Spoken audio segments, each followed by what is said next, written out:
Bonjour à tous. Une autre chronique était prévue pour aujourd'hui, mais je me suis rendu compte la semaine dernière que la vidéo sur Spider-Man avait pris pas mal de vues et qu'en plus aujourd'hui même sortait au cinéma Venom. Je me suis dit que c'était vraiment le bon timing de faire une chronique sur Venom. Pour ceux qui ne sont pas vraiment familiers avec ce personnage Marvel, je vais faire un léger récapitulatif. Venom est un super vilain et ennemi de Spider-Man. On voit d'ailleurs le personnage dans le troisième film de la trilogie de Sam Raimi.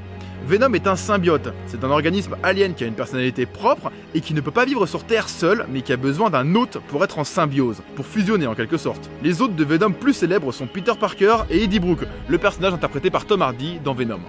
Nous allons commencer par parler de l'origine du nom de Venom. Alors pour le coup il n'y a pas de grande racine étymologique, car Venom en anglais signifie venin.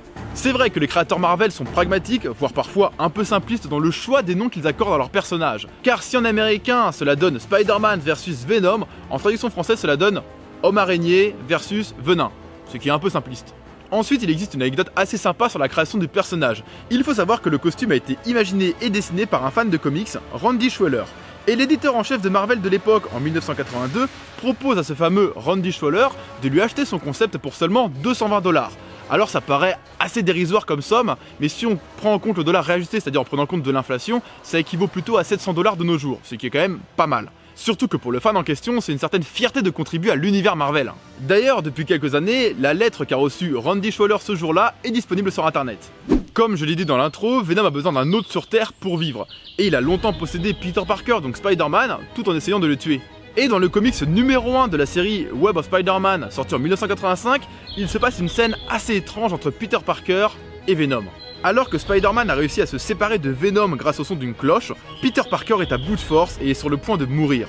Venom va décider, au lieu de le tuer ou de le laisser mourir, de le sauver et de l'emmener en sécurité. C'est à partir de ce comics que les fans vont développer une notion d'amour entre Venom et son hôte. Et sans spoiler, c'est vrai que le film est plutôt dans cette lignée. On va dire que Venom prétend utiliser Eddie Brock pour arriver à ses fins, mais il s'y met à s'y attacher bien plus que prévu.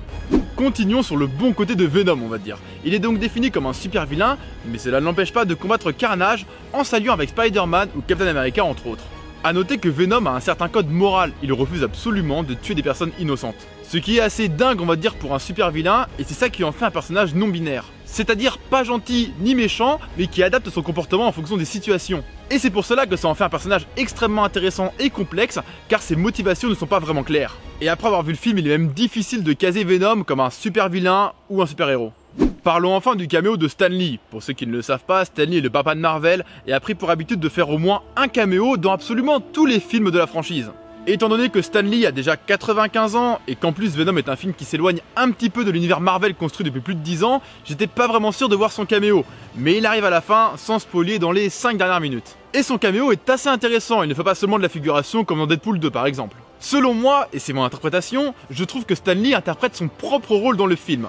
Je vais vous raconter brièvement la scène, ce n'est pas vraiment un spoil sur l'intrigue, mais juste un petit détail à la fin, un petit clin d'œil. Eddie Brock, donc Venom, vient de parler à son ex-fiancée dont il est encore amoureux. Et en repartant de chez elle, il croise Stan Lee. Et Stan Lee lui dit « Une fille comme ça, il faut la garder ». Et il ajoute après « Et je parle à vous deux ». C'est-à-dire qu'il sait que dans Eddie Brock, il y a Venom. Sauf qu'à ce moment-là du film, absolument personne ne le sait en dehors d'Eddie Brock. Ce qui montre bien que Stan Lee s'adresse en tant que créateur à son personnage. Dans ce 5e et dernier secret, nous allons simplement analyser la dernière scène du film, la scène post-générique. Eddie Brock reprend son métier de journaliste et va interviewer un tueur en série en prison. Et pour comprendre cette scène post-générique, il faut avoir lu un petit peu l'histoire des Venom dans les comics. Je vais résumer. Dans les comics, Eddie Brock se retrouve en prison avec Cletus Kasady. Ensuite, Venom va rejoindre Eddie pour s'évader de la prison.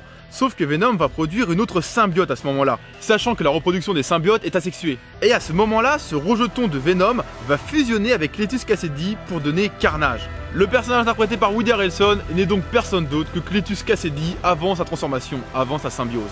Cette scène post-générique tease la suite, surtout lorsque l'on sait que Tom Hardy a signé pour au moins 3 films avec la franchise. On peut donc s'attendre à une trilogie sur Venom, sachant qu'une série de comic books s'appelle Venom vs Carnage. Cette chronique est terminée, j'espère qu'elle vous a plu. En tout cas, j'ai eu la chance d'aller voir Venom 2 jours en sa sortie, c'est pour ça que je fais cette vidéo maintenant. Et je dois dire que ça fait un bout de temps que j'avais pas été en salle voir un film super-héros parce que j'en avais marre d'aller voir toujours l'Avenger ou d'aller voir plein de super-héros dans un seul film. Et je me suis dit qu'avec Venom et Tom Hardy, ça avait l'air plus éloigné de l'univers Marvel. Bien sûr, ce film possède quelques défauts, pour moi le principal est le rythme. En même temps, il faut savoir que 30 à 40 minutes du film ont été supprimées en post-production. Ce qui veut dire qu'on ne peut pas vraiment reprocher au réalisateur le problème de rythme car il n'a plus la main mise sur son montage. Mais ça, la prédominance des producteurs et des studios sur le réalisateur aux États-Unis, ça pourrait faire office d'une vidéo à part entière. En tout cas, je trouve qu'à certains moments, personnellement, durant la transformation de Eddie en Venom, on aurait pu s'attarder encore un peu plus, et surtout s'attarder beaucoup plus sur les scènes de schizophrénie, on va dire, entre Tom Hardy, enfin entre Eddie Brock et Venom. En tout cas, si vous appréciez les films de super-héros, je vous conseille d'aller les voir juste pour la performance de Tom Hardy. Et si vous allez au cinéma et vous n'avez pas envie de voir ça, je vous conseille vraiment les Frères Sister en ce moment. Ensuite, et c'est encore mon avis personnel, c'est vrai que le film doit rester grand public, c'est-à-dire ne pas être gore pour ne pas passer sur une classification moins de 16 ou moins de 18 ans, car il faut savoir que le film est seulement Peggy 13. Donc oui, en restant grand public, le film se refuse d'aller vers du gore, vers du plus trash. Alors c'est vrai que Venom est, on va dire, un peu plus trash qu'un film de super-héros normal, mais pour moi ils auraient même pu aller encore plus loin, aller peut-être même limite vers de l'horreur, car les scènes où les symbiotes vont aller posséder un humain, ça pourrait clairement rappeler les films Alien.